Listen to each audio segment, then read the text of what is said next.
Mesdames et messieurs, fidèles téléspectateurs de African TV et de son partenaire incontournable, Gandhi Madia, merci de toujours rester fidèles à ces plateformes, à ces chaînes sur lesquelles nous faisons le choix des thèmes qui intéressent l'actualité, qui intéressent la politique, qui intéressent le social, le culturel et tout. Mais ceci pour aider l'Afrique dans sa lecture de révolution positive, dans sa lecture de sa prise en charge, de son autonomie, de sa responsabilité. Merci donc de toujours être des nôtres. Aujourd'hui, nous recevons, à la faveur de l'actualité qui est dominée par la crise du carburant, deux invités, avec lesquels, si vous voulez, mais avec qui nous allons débattre de cette actualité, la crise du carburant et ses conséquences. En d'autres termes, quels sont les impacts de cette crise sur le quotidien, sur la population, et que peut-on exactement dire par rapport à tout ce qui pourrait justifier que cette crise nous arrive? Est-ce des montages? Est-ce des coups bas? Est-ce des hommes obscurs? Est-ce seulement les djihadistes, leurs partenaires, leurs alliés? Qui sont ceux qui nous mettent aujourd'hui dans cette situation critique que nous traversons? À cet effet, nous recevons pour vous M. Boubacar Diabaté. Il est syndicaliste du monde des commerces et il nous a fait l'honneur d'être là. M. Diabaté, bonjour et merci d'être venu. Bonjour, M. Monoko. Oui. Je suis très ravi et très content. Avant, je remercie votre honorable personnalité qui a eu à m'inviter pour venir partager. Et votre micro, ne le laissez pas. Voilà, pour venir partager ce que je pense de cette crise-là. En plus, je remercie le personnel de African TV. Et du partenaire Gandhi Malien. Et du partenaire Gandhi Malien qui ne ménage aucun effort aujourd'hui pour mettre le Mali dans ses droits en termes d'information. Je remercie également tous les spectateurs qui auront à nous écouter. C'est ensemble que nous sommes une force. Je remercie également mon ami qui a décidé de venir aussi pour nous accompagner, afin de partager ce débat avec ce honorable Monoko Touali. On est amis, on s'est connus sur le méta, un type très extraordinaire qui ne mâche pas sur tous ces mots. Je l'ai beaucoup apprécié et merci beaucoup. Merci pour ces notes de satisfaction et c'est tout un honneur pour moi de vous recevoir sur ce plateau d'African TV et de partenaire Gandhi Madia. Alors, nous recevons également pour débattre avec vous M. Bakari Doumbia. M. Bakari Doumbia, c'est ça? Oui. Je prononce bien le nom. C'est bien ça. Voilà. Donc, M. Bakari Doumbia est aussi du monde du commerce et je suis sûr et certain qu'il saura aussi nous aider à davantage comprendre l'impact de cette pénurie de carburant sur les activités dans le monde du commerce. Merci d'être venu, monsieur. Merci, monsieur, je pense, Monoko. Monoko, oui. D'accord. Merci d'avoir nous recevoir sur vos plateaux. Alors, je ne vais pas trop tirer sur les salutations. C'est de même que mon frère Diabaté vient de le faire. Mais vous avez quand même une personne, quelqu'un qui vous tient parce que c'est l'occasion de dire bonjour. Voilà. D'accord. Je dirais bonjour à tous ceux qui me reconnaîtront sur la télé. Ok. Merci beaucoup. Alors, nous y sommes. Crise du carburant. Hier, on avait pensé que c'était des petites infos. On pouvait aussi imaginer que c'était des trucs épiphénomènes qui n'allaient pas, si ça avait duré, ça n'allait pas dépasser une journée, 2 jours. Mais nous sommes à quelques 2 semaines que ça piétine. Et déjà, qu'est-ce que cela vous fait, M. Diabaté? Cette crise, comment vous la ressentez déjà? Bon, moi, je n'ai pas de mots pour justifier cette crise à sa juste valeur. Monsieur Monokoto Ali. Le Mali est une nation qui est en guerre il y a presque 12 ans. Oui. Il y a 12 ans, nous avons été attaqués Oui. avec cet esprit de nous soumettre pour exploiter nos ressources et diviser cette nation. Beaucoup de gouvernements successifs se sont passés jusqu'à ce que nous sommes dans une situation de transition gérée par Assimi et les 5 autres colonels. Avant ça, bien sûr, il y avait du rififi au Mali. Il n'y avait même pas de nation, pour parler peu et parlons bien. Il n'y avait pas de nation parce qu'en réalité, le Mali était occupé à 80%. Le Mali fait 1 240 000 km². Au nord, le nord seulement fait 1 million. Et tout le nord était occupé. Comme ils n'ont pas pu, avec ces jeunes, comme ils n'ont pas pu nous diviser, comme avec cette montée de l'armée des Fama, nous avons presque récupéré toutes les zones occupées par les djihadistes et les mercenaires. Il fallait maintenant créer cette crise voulue, préparée, organisée, planifiée. Nous sommes aujourd'hui victimes d'un blocus économique très sévère. Comme on le dit bien, le Mali est un État continental, une nation continentale. Tout ce que le Mali fait économiquement, socialement, la base c'est le carburant. Maintenant, qu'est-ce qu'il faut faire? Après avoir échoué dans tout ce que je suis en train de vous dire, ils ont échoué de nous diviser, ils ont échoué de nous abattre. Maintenant, il faut aller vers ça. Et c'est la phase la plus dangereuse de ce que l'ennemi est en train de planifier. Nous sommes des commerçants de terrain. Je représente ce secteur parce que le Mali fait 25 millions d'habitants ou plus. Le secteur des commerçants d'État à lui seul fait plus de 15 millions d'habitants. Nous sommes pratiquement une chaîne de valeur très importante dans cette nation, malgré que c'est informel, parce que c'est nous qui distribuons les denrées de première nécessité à travers toutes les régions du Mali. D'autres le font par moto, d'autres le font par voiture, à travers les jours de fête, comme on les appelle les Doro, au Mali. Et d'autres même le font même à dos d'âne, pour prendre les produits du lieu de vente vers les lieux de consommation. Maintenant, quand il n'y a pas de carburant, ça va devenir très difficile. Actuellement, à Bamako, les produits de première nécessité ont augmenté de produits. Ils ont augmenté de prix de vente et de façon exponentielle. Donc, en ce sens que le panier de la ménagère souffre aujourd'hui. C'est une crise sans précédent. Depuis que le Mali est né, on n'est jamais tombé dans une crise qui est en train de menacer même l'existence de cette nation aujourd'hui. Oui, ben on va passer la parole à M. Doumbia qui va aussi, par rapport à ce sujet d'introduction, donner son point de vue. Vous avez tout à l'heure fait état de dire, il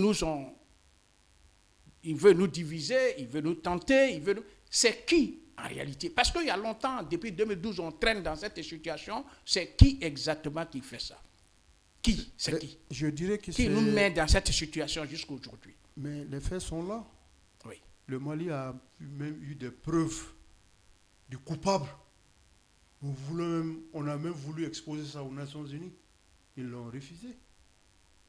Tout ce qui se passe, c'est une forme de business. Le Mali est victime de ses ressources. Le coupable, sinon la coupable est toute désignée. Tout le monde le sait. Vous êtes au micro, vous êtes ici, on vous appelez pour Non, le mais débat. je pense que c'est la France. Voilà, mais il faut le dire. C'est la France. Voilà, parce que si vous allez... C'est la France. Il n'y a pas d'autre coupable avec eux que la France. Ok. Parce que pourquoi la France, à travers les médias mensongers, sont en train de défendre ces terroristes, ces marchands de la mort pour détruire le Mali. La preuve en est qu'on a interdit à France 24, on a interdit à TV5 et d'autres médias mensongers. C'est pas gratuit. Monoko, c'est pas gratuit. On a des vidéos, on a des preuves de ravitaillement des djihadistes en carburant, en munitions. On a des preuves. Le Mali a ces preuves-là. On a voulu exposer ça aux Nations Unies. Ils ont refusé. Mais ce n'est même pas difficile à comprendre. Et le problème aujourd'hui, même le Malien lambda qui vit dans la bourse est conscient aujourd'hui que le Mali est victime des forces obscures. Bien, Mali est victime des forces obscures. On va continuer sur ce débat. D'ici là, Monsieur Doumbia, Oui. déjà, comment vous ressentez déjà cette pénurie de carburant qui, je suis sûr et certain, vous a aussi touché? Rebonjour, Monsieur Monoko, rebonjour à tous les téléspectateurs. Ce problème de carburant, comme vous venez de le dire, a touché pratiquement toute personne qui vit dans ces pays. Je peux même le dire, Bamako a commencé à le sentir il n'y a pas longtemps. Sans quoi pratiquement tout le reste du pays le sentait depuis des années, depuis pratiquement 12, 13, 14 ans. D'accord. Ce problème de carburant est fait juste pour mettre le pays dans le pétrin, pour pousser la population à réagir en face de l'air des dirigeants de ces pays. Parce qu'il y a eu pas mal de choses qui ont été sans réplique. Maintenant, le problème de carburant, tout le monde le sait, que ça ne peut jamais passer inaperçu. N'importe quel Malien ou n'importe qui vit dans ces pays le sentira. Alors il faut procéder par là. Parce que ces gens-là, qui sont là à vouloir nous détruire, ils ont du plan A jusqu'au plan Z. On passe par le plan A. Si ça ne marche pas, alors il faut venir au plan B. Le plan B ne marche pas, il faut passer au plan C, jusqu'au plan Z. Sinon jusqu'au plan A2, A3, jusqu'à ZX. Bon, Dieu merci, le peuple malien est en train de comprendre que ceux qui nous dirigent aujourd'hui sont pour le Mali, rien que pour le Mali.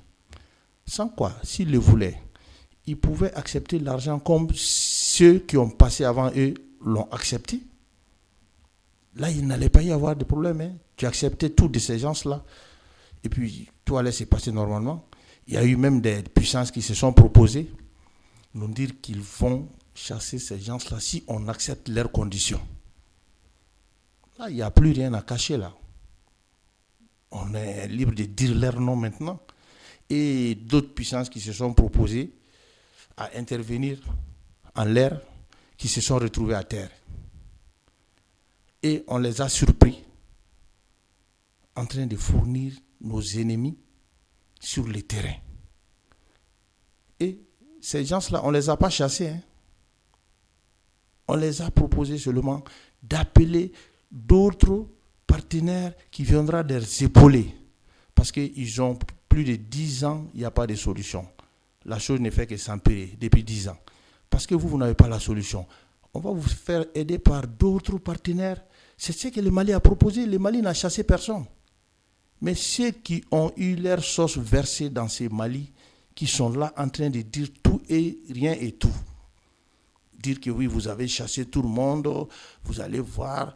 Le Mali a chassé qui? Si le Mali a chassé un pays, est-ce que ce pays-là n'est pas là aujourd'hui?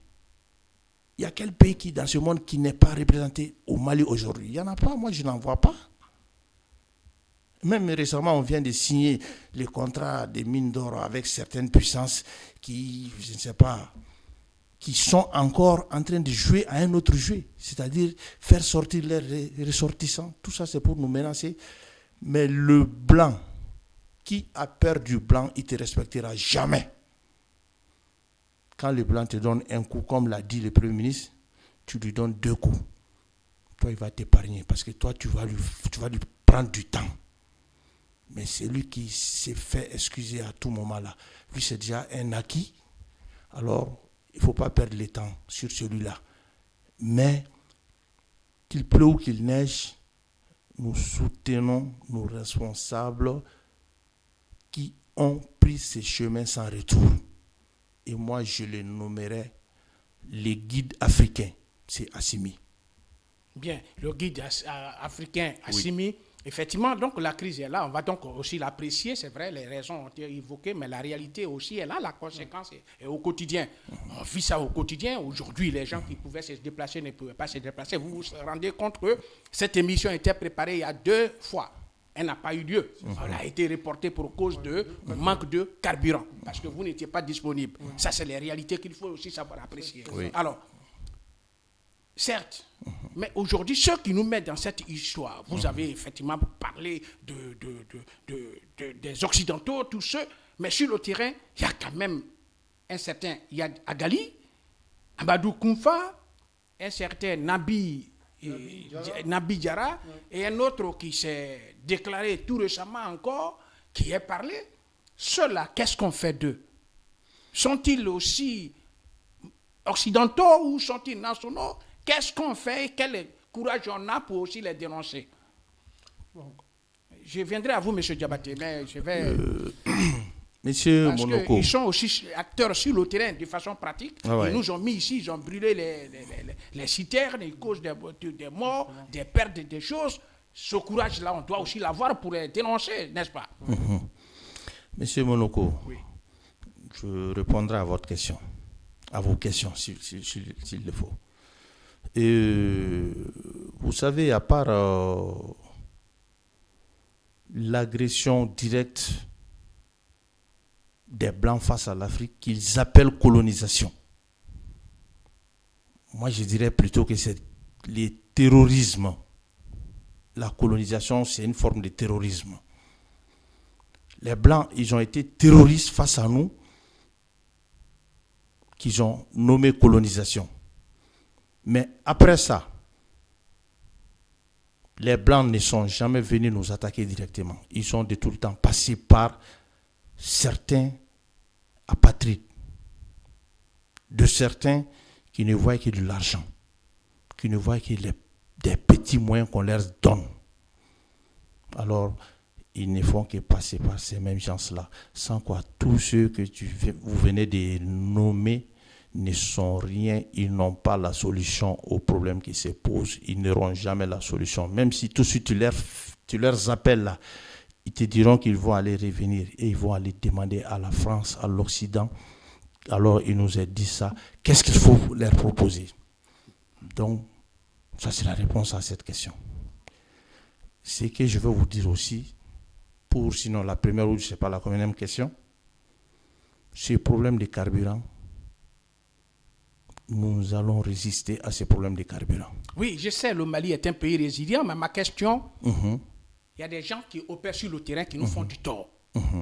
Les citernes qui brûlent, qui les brûle? Ça, c'est une question. On a vu, comment on l'appelle, Bina Diarra qui a dit que eux, on sait que Amadou Koumfa avait fait appel à tous les gens de l'Afrique, du Nigeria, de la Guinée, de Sierra Leone, tous ceux qui sont de leur même logique, de s'associer à eux. Le Burkina souffre, le Niger souffre, d'autres pays en souffrent. Yad Agali est là. Est-ce que, au niveau national, on a aussi ce courage pour dire, ceux-là, ils font du tort à leur propre pays, à leurs propres concitoyens, ils tuent, ils nous font du mal. Ils font du mal à notre armée. Est-ce qu'on le dit également? Parce que pour finir une plaie, il faut la presser pour mieux la corriger si on veut soigner la plaie. Bon. Avant que vous ne réagissez aussi, Oui. parce que... Oui, Monsieur Numoko. Monoko. Oui. Je vais vous répéter une fois de plus que toutes ces choses-là sont des théâtres, des montages. Ah, d'accord. Rien de clair, rien de sérieux dans ce qu'ils sont en train de dire. C'est des montages, c'est des théâtres, c'est des... Mais quand même, on a la crise de carburant. Non, on a la crise. On sait qu'il y a des hommes délégués sur le terrain. On fait quoi d'eux? On ne veut pas parler d'eux? Si, je vais bien parler d'eux. Oui. Ces gens-là, c'est par procuration qu'ils sont en train de faire l'affaire de l'Occident. Ok. Merci. Bon, maintenant, ces gens-là, nous sommes en train de leur... Je peux dire, le mot me manque pour vous dire combien de fois ils sont en train d'être tués par l'armée malienne. Et nous continuerons à les tuer. Parce que ce problème, c'est quoi? Ces gens-là ne sont pas financés par la France. Parce que la France, n'ayant plus de moyens, payant difficilement ses fonctionnaires, ses retraités, ce n'est plus la France, hein, c'est l'Occident qui est en train de financer ces gens-là. Mais quand ils disent qu'ils prennent la charia et que c'est la loi islamique et tout, est-ce que, parce qu'on est tous ici pour le vrai débat, je vous reviens tout à l'heure, M. Diabaté, ne vous soyez pas pressés, on va coordonner les choses, soyez lucide, on va parler. Ce sujet nous fait mal, parce que c'est tout Bamako qui est paralysé. On a connu l'intérieur, tout. C'est des conséquences. C'est criminel, c'est toute une ramification au niveau international. Il y a ceux qui revendiquent la religion musulmane, il y a ceux qui exploitent malheureusement et qui dénaturent cette religion, qui aime l'homme, qui met l'être humain au centre, et ils parlent de la charia et autres. Il nous faut du tort. Ça, dans le débat, si on vous appelle sur le travail, parce que nous sommes des panafricanistes, il faut que le débat à notre niveau soit clair à tous les niveaux. C'est pourquoi ceux-là, est-ce qu'il faut fermer les yeux sur eux? Il faut minimiser leur manière d'agir sur le terrain et seulement voir celui qui les finance et eux les acteurs. Monsieur Monoko, je pèse bien mes mots. C'est des gens, il faut les tuer pour que ça cesse, sans quoi il n'y a pas à négocier avec ces gens-là. Ok, merci. Monsieur Diabaté, laquelle? Monoko. Oui, le micro. Monoko. Mon frère Kedomi en a beaucoup parlé. Oui. Est-ce que vous connaissez comment fonctionnait la mafia, la pègre, dans les années 70? Non. Vous ne le savez pas. Fait que malheureusement, ces gens-là sont en train d'agir comme... Ces gens-là sont en train d'agir comme la mafia. Votre micro. Les Siciliens, la mafia sicilienne, ils sont en train d'agir comme ça. Est-ce que vous savez que Al Pulako, il y a une association de Peul qui est gérée par le monsieur là, j'ai oublié son nom. Abousso, je pense. Abousso ou comme ça, oui. Qui a demandé à l'autre là qui est, comment il s'appelle, pas Yagali, Amadou Koufa, de s'asseoir pour discuter du problème. Qu'est-ce que Amadou Koufa a dit? Il a dit de parler à Yaga Agali. Que lui, il dépend de Yaga Agali. J'ai cette vidéo sur moi. Quand les gens de cette association, parce que c'est les peuples qui sont en train de mourir, et cadeau, parce qu'ils sont stigmatisés. Si tu demandes 80% de la population du Mali, ils vont dire que les djihadistes là sont des Peuls. Alors que tous les peuples ne sont pas djihadistes. Alors que tous les Peuls ne sont pas djihadistes. Oui. Au début de mon exposé, je vous avais dit qu'ils ont passé par beaucoup de plans, de diviser. Parce qu'ils attaquaient les villages d'Ogonon par des Peuls. Ils disent que c'est les Peuls qui ont attaqué ces villages. Et ils attaquaient aussi des villages Peuls. Ils disaient que c'est les Dogonons qui les ont attaqués. C'était pour créer une guerre civile entre ces deux civilisations. Comme ce qu'ils ont fait au Rwanda. Au Rwanda. Mais ça a échoué. Ok. Donc quand ils ont approché, comment il s'appelle, Yad. Yad dit de prendre contact avec la France. Oui. Ok. Oui. J'ai cette vidéo sur moi. Comme disait Engel, après la défaite de l'Allemagne, il dit que je n'ai pas de conscience, ma conscience était Hitler. La conscience de Yad Ali, c'est la France. C'est pour te dire que ce problème n'a rien à voir avec une question de religion. C'est une mafia qui est en train de diriger les problèmes du Mali, contre le Mali. L'imam qui vient d'être tué il n'y a même pas un mois là, Cheikh Haïdara, vous battez pour diffuser les préceptes d'une religion que vous voulez que ça soit appliqué par tout le monde, et vous tuez en même temps des gens qui ont le Coran en main. Le livre sacré de cette même religion. Il vient de tuer un imam. Ça veut dire que ce sont la cause. C'est tout sauf ce qu'il dit. Tout sauf le djihadisme. Parce que le monde est en train de d'évoluer. Il faut voir les actualités du monde. Le monde a atteint une limite où les ressources sont en train de diminuer, c'est les blancs. Maintenant, qu'est-ce qu'il faut faire? Il faut retourner en Afrique pour puiser nos réserves. Le Mali reste des déviés, il y a un scandale géologique. Au nord, le bassin de Taoudeni, c'est des milliers, des millions d'eau douce. C'est de l'or à ciel ouvert à Kidal. Le moment de l'occupation de Barkhane et maintenant, ce que les Français ont enlevé comme ressources au orifère là, et l'amener en France, on ne peut pas vous dire la quantité de tonnes. Il faut revenir encore pour recoloniser l'Afrique. C'est ça le problème. Et il faut que nous sachions résister. Le temps présent veut que chacun supporte ce grand fardeau. Ça va finir. Monsieur Monoko Touali, ça va finir. Il faut que le peuple continue à être résilient. Je ne discute pas des impacts parce que ça nous fait 3 rendez-vous qu'on n'a pas pu honorer à cause du problème de carburant. Mais tu vois qu'ils ne sont pas morts. Si tu vous regardes l'histoire de la Chine, avec Mao Zedong, les Chinois ont mangé tous les chiens. Finalement, ils étaient devenus cannibales. On mangeait les morts. Mais ils ont résisté. Aujourd'hui, le résultat est comment? C'est la première puissance dans tous les domaines au monde aujourd'hui. On ne verra jamais le bout du tunnel sans passer par l'obscurité. Si tu regardes le panier du ménagère aujourd'hui, avec cette crise multidimensionnelle, tout a augmenté. L'oignon. Parce qu'il y a, alimentairement, il y a 2 produits qui sont. Les produits maraîchers qui sont là, qui viennent au Mali, à Bamako, par des cars, comme je t'ai dit. Ces cars-là, il faut qu'ils prennent des carburants. Après ça, il y a des produits industriels. Monsieur Doumbia, il connaît les trucs là, les produits alimentaires, l'alimentation dans les boîtes, la tomate, et tout ce qui, les mayonnaises, les trucs là.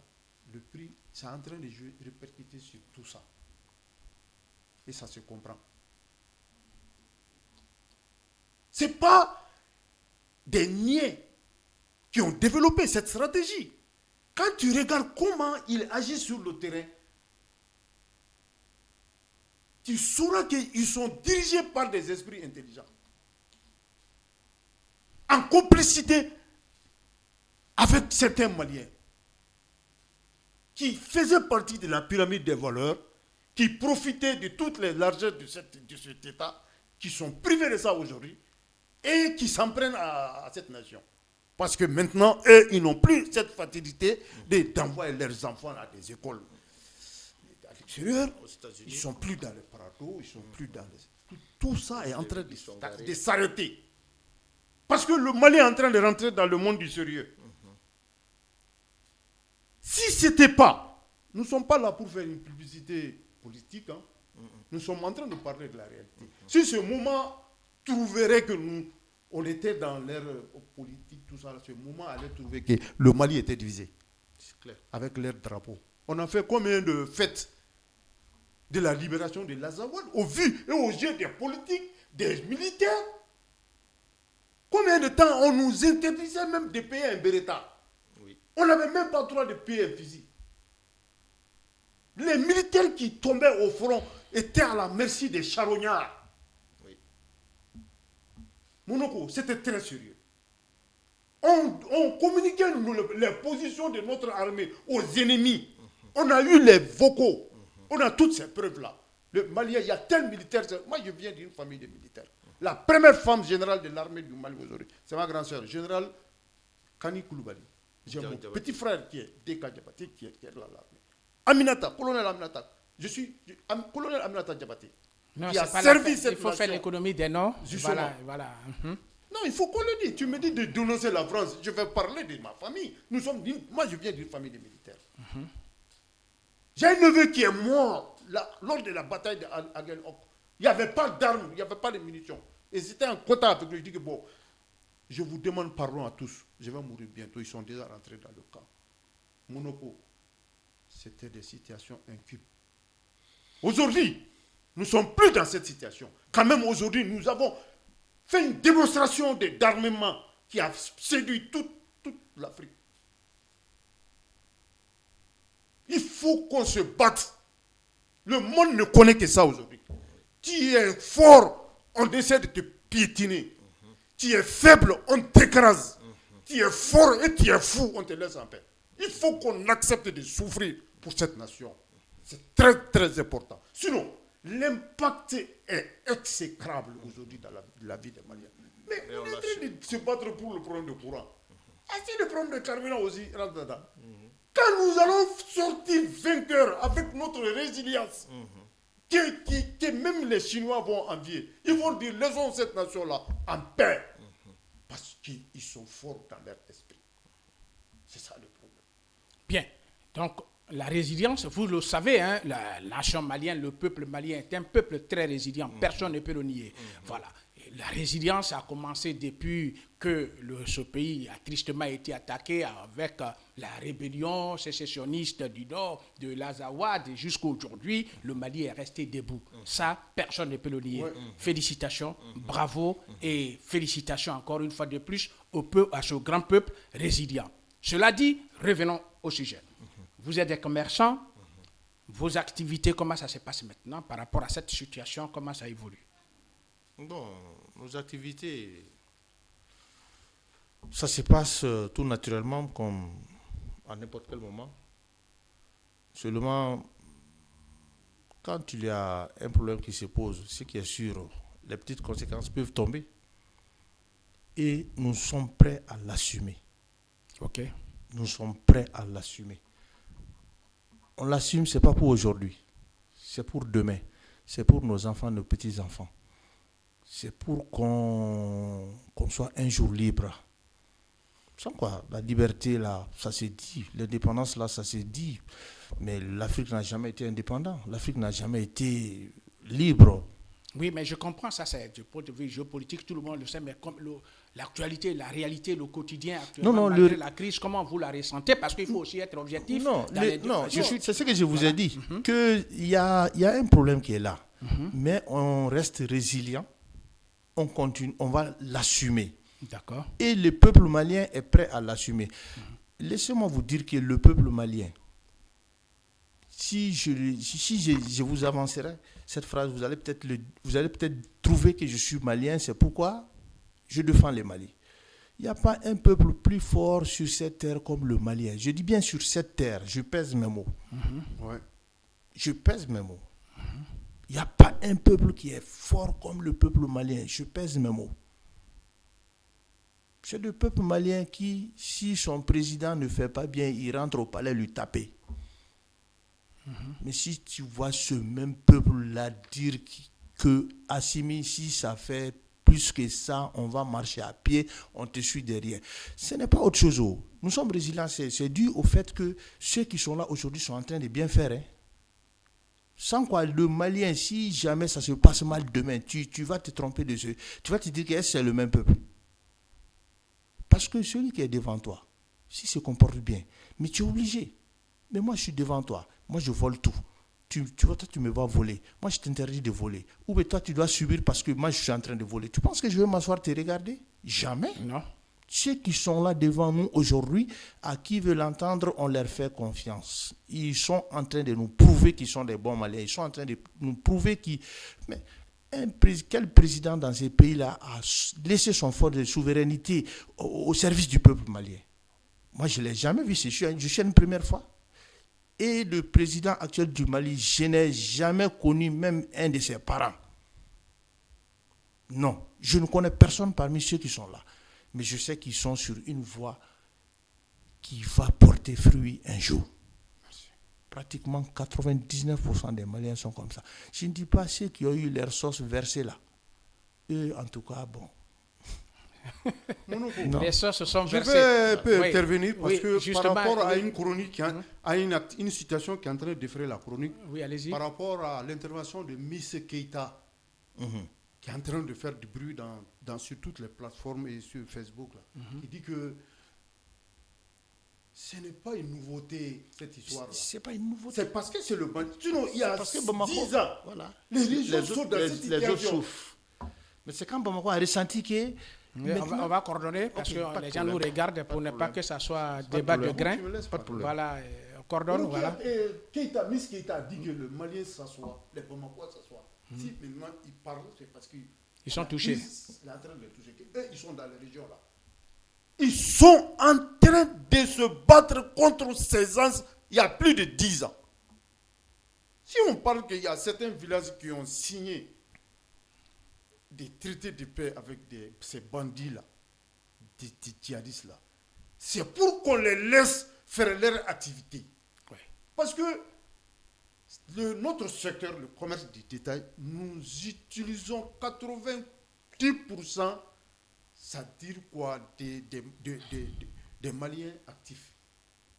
Si le Mali fait 25 millions, je vous ai dit que le commerçant détaillant fait plus de 15 millions. Ok. Ces gens, ils imposaient des quotas à nos commerçants détaillants. Dans les villes. Dans les villes, dans les régions. Oui. Tu payes une amende pour qu'on te laisse passer avec tes marchandises.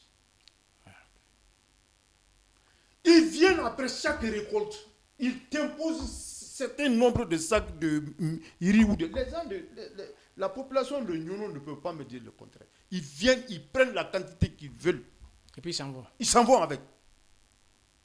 La religion musulmane n'a pas connu ça. La religion chrétienne n'en parle pas. C'est vrai. Alors, quelle est cette religion qu'ils sont en train de nous imposer? Parce que ça les arrange. Même les femmes dans certaines contrées sont victimes d'enlèvement et de mariage forcé. Par ces criminels. Par ces criminels. Hein? J'ai eu un cause avec des gens qui connaissent Amadou Koufa, qui ont fait même l'enfance ensemble, qui ont parlé sur les réseaux. Qui est ce monsieur? Comment tu peux venir faire le djihad dans une nation où les premiers prophètes, les premiers grands érudits ont existé? On est en direct, monsieur. Hein? Comment tu peux prétendre faire le djihad dans une région musulmane? Qui les a dit ça? C'est pas quand même dans le Coran. Oui. Les gens sont en train de souffrir il y a plus de 10 ans dans les régions. C'est maintenant que les Bamakois ont compris que ça, donc c'est du sérieux. Oui. Je vais vous faire une petite rétrospective dans l'histoire de la France. Ça va donner l'effet contraire. Parce qu'il y a un grand roi français qui a passé par ses mêmes basses besognes contre l'Angleterre. Napoléon Ier. Qui semblait avoir réalisé ses immenses ambitions qui étaient de dominer l'Europe. Mais seule l'Angleterre restait invaincue. Napoléon ne pouvait pas l'envahir. C'est-à-dire parce que l'Angleterre était la reine des mers. Il décida maintenant d'utiliser contre l'Angleterre l'arme économique, le blocus continental des îles britanniques. Le résultat, tu es un historien, tu le sais. C'est à travers ça que Napoléon est parti. Parce que les autres puissances ont dit non. On ne peut pas continuer. C'est après ça que même le trafic a uni et la douane. L'historique de la douane et du trafic même, ça a été créé par ça. Son propre frère, à un moment, lui a dit non, moi j'arrête. Je ne peux pas te suivre dans cette folie. Napoléon a voulu prendre l'Angleterre par la gorge à travers le blocus continental des îles britanniques en 1846, si je ne me trompe pas. Mais quel a été le résultat? Ils ont fait une coalition contre lui. Et c'est cette action même des djihadistes qui pensent que ça va porter fruit, qui sont en train de souder les gens, les patriotes. Le Malien n'aime pas qu'on lui marche dessus. Ça fait partie de nos ADN, mon frère Mounoko. Mais notre problème aussi, nous sommes des gens il y a des gens qui préfèrent sacrifier la nation pour leur bien-être. Votre micro. J'ai dit qu'il y a des Maliens certains Maliens qui préfèrent sacrifier l'âme de cette nation par rancune, par méchanceté, par apatrisme ou par la maintenance d'un train de vie. Parce qu'ils ont eu des parents qui étaient dans des sphères politiques, qui leur donnaient tout, qui ne sont plus dans les affaires aujourd'hui. Et c'est ces gens-là qui sont la plupart même des complices de ces bandits armés. Mais, Monoko, 1 milliard, chaque jour, si tu enlèves un jour, ça va finir. Nous sommes derrière notre armée. Nous allons les encourager. Nous allons trouver une solution, Inch'Allah. Et on ne peut jamais voir le bout du tunnel. C'est un cri de cœur que je dis comme ça, sans passer par l'obscurité. Je suis tout à fait d'accord. Et c'est ce côté résilient du tout bon malien qui intéresse la nécessité de débattre. Merci encore une fois de plus d'avoir manifesté tout votre sentiment de soutien à l'armée. Il faut quand même comprendre que, quoi qu'il en soit, dans tout pays au monde, l'armée, c'est l'épine dorsale. Et personne ne peut se permettre de banaliser l'armée, quel qu'il soit, quel que soit lui, ses statuts, ses cornes, l'armée reste régalienne. L'armée, elle est dans une logique régalienne, elle se met au-dessus de toute considération. C'est en cela que quiconque soutient l'armée mérite d'être salué. Et donc, merci pour ce grand soutien à l'armée malienne. Cela dit, est-ce qu'on pourrait imaginer un jour des solutions? Comment il peut être possible de sortir de cette situation? Nous vivons une crise. C'est triste que, comme vous l'avez bien dit avec M. Diabaté, vous l'avez si bien dit, les criminels sans foi ni loi nous font du tort. Mais là, malheureusement, ils ont versé l'huile rouge dans le salon ou à la maison. C'est ça. Il faut maintenant voir comment on peut enlever l'huile rouge là et les gens vont passer, vont se... Donc, quelle serait un peu la solution ici? Comment faire pour que cette situation ne puisse pas s'empirer et on puisse s'en sortir? Avec ta permission, Mounoko, oui. Moi je dirais que c'est dans la difficulté que jaillit la lumière. Ça veut dire quoi? Je vous dis que c'est dans la difficulté. L'homme ne se connaît que devant un obstacle. C'est une citation de Victor Hugo, n'est-ce pas? Oui. Maintenant, diriger une nation, c'est avoir une tête. C'est savoir prendre des leçons sur le passé, le présent et le futur. C'est se mettre à la disposition du peuple et de travailler en ce sens avec ces hommes de valeur pour trouver une solution. D'accord.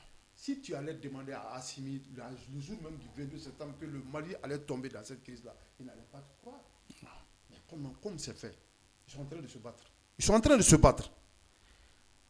Si le Mali avait des réserves dignes du nom, les réserves du carburant dignes du nom, est-ce que ce problème allait se poser? Je ne crois pas. Bon, maintenant, après avoir compris que ce problème est en train de se poser, est-ce qu'ils ne vont pas trouver une solution avec la création de grandes réserves de carburant? C'est déjà une bonne solution, une bonne piste de solution.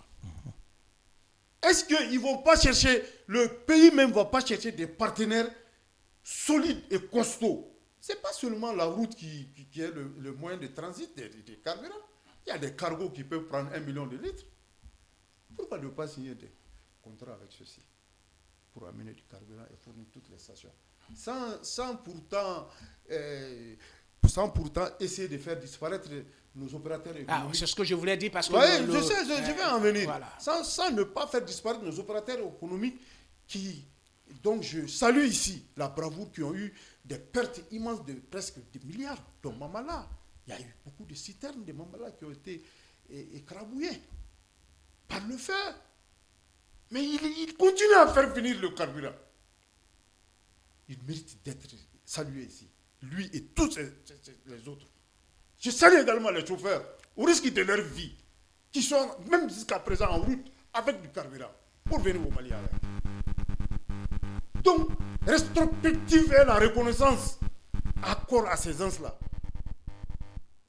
Rétrospective, je le dis, est la reconnaissance à ces gens qui sont en train de se battre pour trouver une solution à ce problème. Nous n'allons pas rester les bras croisés. On va évoluer dans cette crise et nous allons trouver une solution. Inch'Allah. Oui, donc on va évoluer dans cette crise, on va trouver une solution. Vous avez donc donné pour solution la possibilité de créer un dépotoir de carburant d'une Dinan. Oui. Ça, c'est une idée. Oui. Est-ce que vous avez encore une autre idée? Vous avez aussi parlé de trafic aérien. Oui. Ça, c'est une autre proposition que vous faites, n'est-ce pas? Oui. Bien. Alors, quelles pourraient être les solutions? Mais il y a un appareil qui semble déranger, vous n'êtes pas sûr. J'avais demandé à ce que tous les appareils soient mis sur mode avion. Donc, si tel n'est pas le cas, il y a un souci. Il y a un souci. Bien. Donc, on va continuer dans ce qui est de tentative de solution.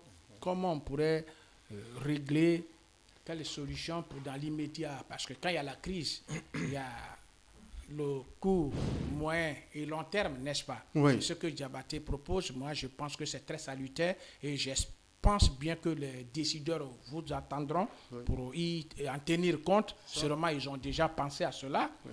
Et quand il y a un sujet, on le débat, on dit tout ce qu'on veut, mais la richesse d'une émission, c'est aussi de proposer. Oui. Voilà, on peut, quand on parle, il faut proposer. Effectivement, alors, qu'est-ce qu'on propose? Voilà. Ok. Monsieur Monoko. Oui. Une fois de plus. Merci. Votre micro.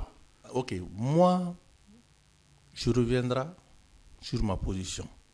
Ma première proposition de solution est toujours de tout d'abord chercher à affaiblir ces gens-là ou de les exterminer.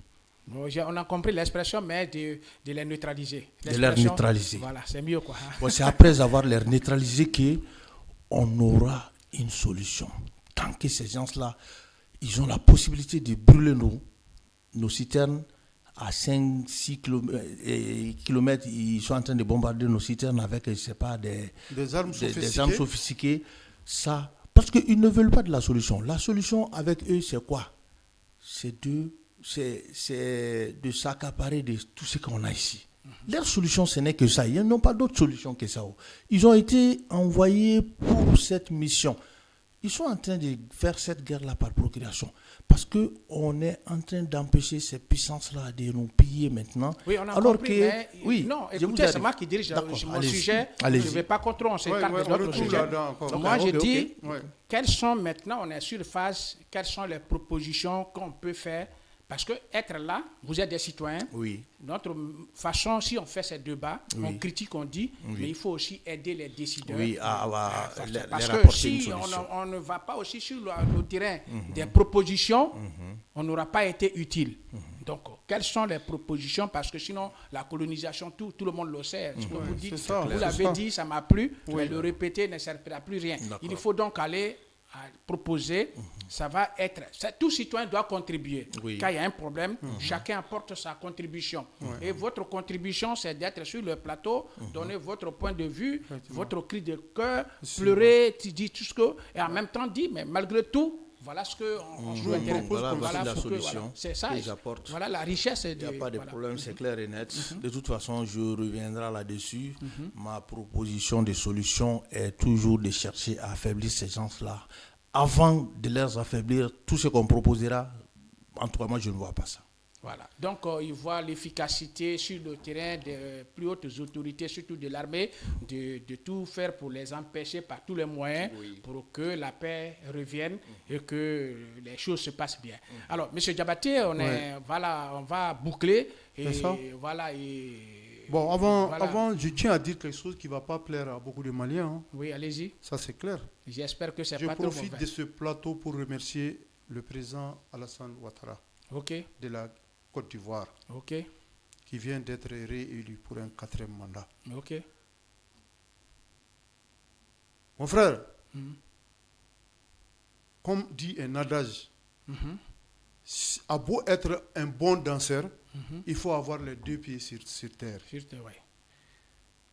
Alassane, à travers la Côte d'Ivoire, nous sommes en train d'avoir le carburant, même si ce n'est pas gratuit. Oui.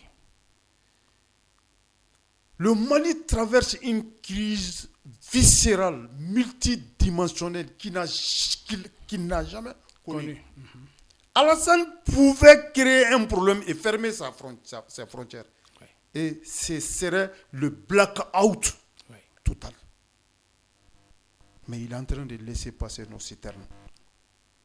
On doit le remercier pour ça. Okay. Je profite de ce tableau pour dire à Alassane Dramane Ouattara, merci. Il faut continuer à nous assister. Merci.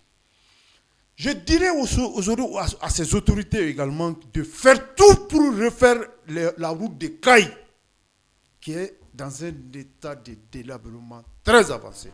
Ah bon? Oui, la route de Caille.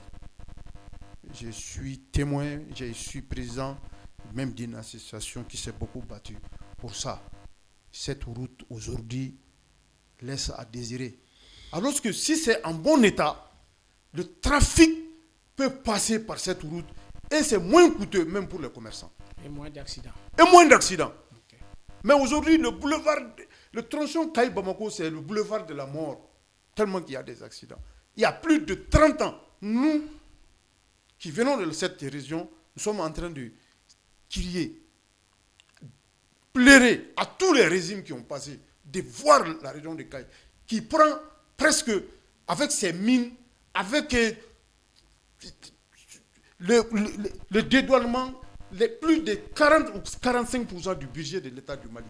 Et que cette route reste dans cet état jusqu'à plus de 30 ans. Vraiment, c'est déplorable. Okay. Je demande aux autorités, encore une fois, de reprendre la route de Caille pour faciliter le trafic. Je reviens encore à ce que M. Doumbia Abou a dit. Il faut éradier le mal à sa racine. C'est comme quand quelqu'un a un cancer. Il faut faire une chimiothérapie. Il faut enlever toutes les cellules cancéreuses là pour que le malade puisse se porter bien. Nous allons continuer à les combattre tant qu'ils sont en train de nous combattre. Et j'implore la France de changer de politique. Depuis nos aïeux, le Malien n'a jamais accepté qu'on lui marche dessus.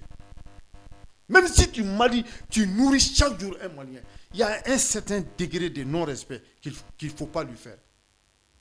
Sinon, c'est dans nos ADN. On ne va jamais accepter. Donc, il faut reconnaître que la crise là, on est là, on est dedans.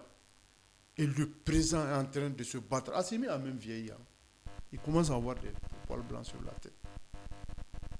Il y a quelqu'un qui a dit l'autre jour sur TikTok là, tellement qu'il est déçu du comportement de certains Maliens qui sont dans les pays limitrophes, qui sont invités sur des plateaux qui manquent de respect à leur nation, comme un certain Cheikh Oumar. Non, pardon. Voilà. Bon, je aussi... tairai le nom, mais il va se reconnaître à travers ça. Il est en train d'insulter le Mali sur tous les plateaux.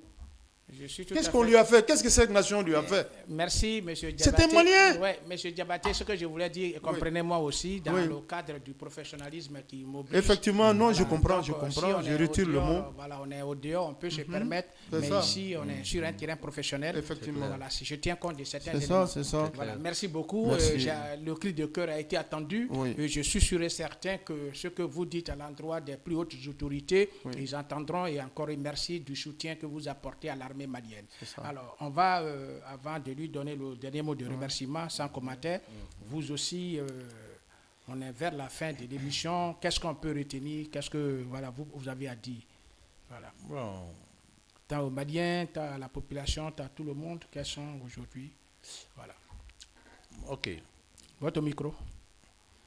Monsieur Monoko, Monoko. allez. Touali. Un nom qui ne m'est pas tellement facile. Oui, ça va aller. Parce que je ne suis pas habitué Voilà, à vous ce serez nom. prochainement encore avec moi ici. Inch'Allah. Inch'Allah. D'accord. Moi, je commencerai même surtout par vous remercier d'avoir nous accepté de nous exprimer C'est ça. à propos de notre pays, le Mali. En tout cas, ce que je dirais aux Maliens, à tout Malien, bon que mauvais, que nous n'avons que ces pays, que nous n'aurons que ces pays. On peut avoir les documents d'un autre pays pour ses besoins, mais tu ne seras jamais de ces pays. La preuve, on retire la nationalité à certains noirs en Europe. Mais si c'était des blancs là, ça n'allait jamais se passer. Revenons au sujet, parce que je vous comprends, mais vous allez me donner, voilà la crise, je ressens, j'encourage. Ah, d'accord, ok. Parce qu'on ne peut pas faire l'historique, tout et C'est tout, ça, voilà, c'est ça. ne sortons pas du cadre. Ok. Voilà, merci. Ok. D'accord. De toute façon, moi, je ne peux que saluer le peuple malien Oui, pour sa résilience. pour sa résilience. Parce que toute cette guerre a commencé devant moi jusqu'à aujourd'hui. Du nord jusqu'au sud, je sais combien de fois le Malien a résisté, a accepté de la coupure d'électricité jusqu'à nos jours, ou même de la brûlure de nos... Enfin, depuis qu'ils étaient en train d'attaquer nos villages, tuer tout le monde, depuis qu'ils étaient en train de brûler toutes nos récoltes jusqu'à nos jours.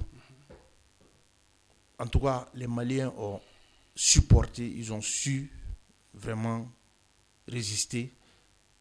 Je salue tous les Maliens pour ça. Je ne peux que les saluer pour ça. Alors, je demanderai aux Maliens une fois de plus de résister, que l'arrivée n'est plus loin. L'arrivée n'est plus loin. Du courage à tous les Maliens. Du courage à tous les Maliens. L'arrivée n'est plus loin. Je remercie tout le monde. Merci. Donc, M. Diabaté, merci d'avoir accepté de passer ici. Et j'espère que ce n'est pas Ce fut un honneur. Merci. Et je dirais, pour clôturer le débat, que vous, les gens de la presse, Votre micro. je dirais, avant de clore le débat, que vous adressez un salut solennel aux gens de la presse. Merci. M. Doumbia. Oui. Vous savez pourquoi les gens ont compris?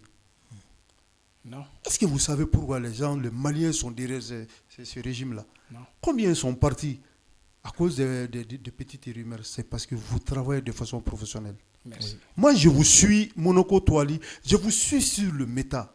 Merci. Mais aussitôt que vous laissez une phrase, vous ne parlez pas beaucoup, mais vous parlez par des métaphores.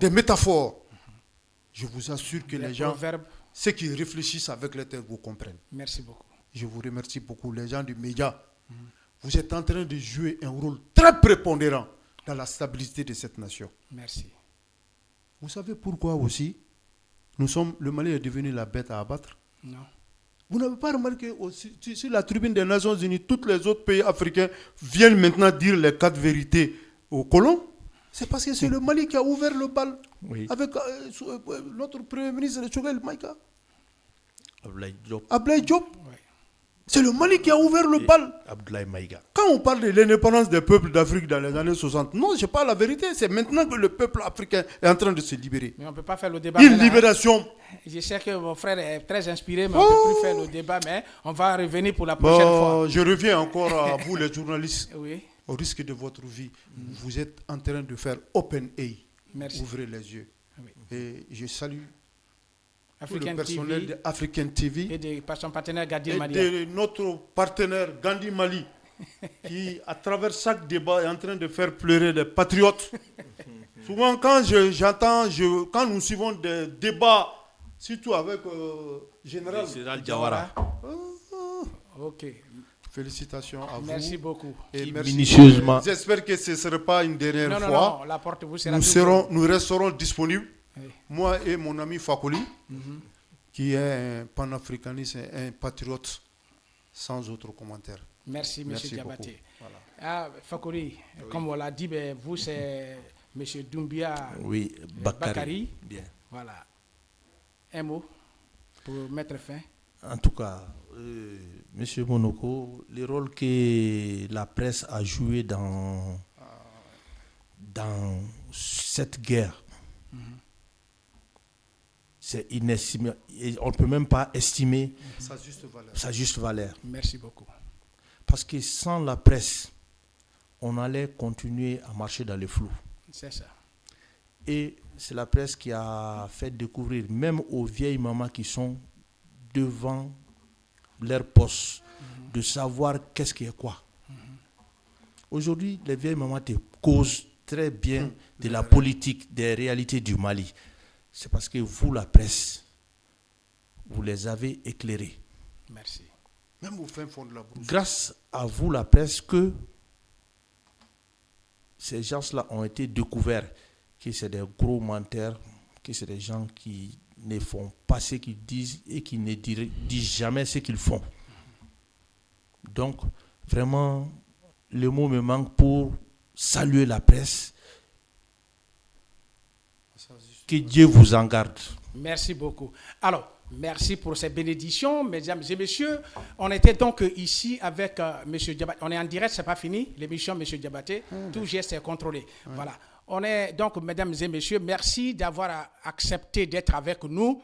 Ici, on débattait de la crise, ou pour ne pas dire pénurie de carburant et ses effets sur la population.